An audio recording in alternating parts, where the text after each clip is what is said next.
প্রথম চান্সে যদি জান্নাতে যেতে চান, জাহান্নামের কোনো স্পর্শ ছাড়া যদি জান্নাতে যেতে চান, তাহলে এই 16 বদঅভ্যাস থেকে, 16টি অপরাধ থেকে নিজেকে বাঁচাবার চেষ্টা করতে হবে। নাম্বার 1, যাদের মধ্যে ঈমান নাই তারা জান্নাতে যেতে পারবে না। দ্বিতীয় সবচেয়ে বড় বাধা হলো আত্মীয়তার সম্পর্ক ছিন্ন করা। আত্মীয়তার সম্পর্ক ছিন্নকারী সে জান্নাতে যেতে পারবে না।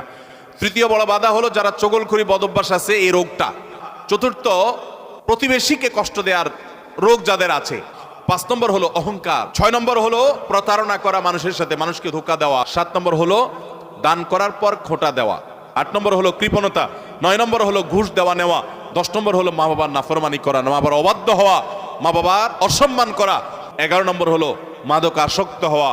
12 নম্বর হলো হারাম উপার্জন দ্বারা, হারাম খাদ্য দ্বারা, পানীয় দ্বারা শরীর গঠন করা। আর 13 নম্বর হলো রূঢ় স্বভাবের হওয়া। 14 নম্বর হলো গণক হওয়া। 15 নম্বর হলো ব্ল্যাক ম্যাজিক করা, ব্ল্যাক ম্যাজিশিয়ান। আর 16 নম্বর হলো সিল্কের পোশাক পরা।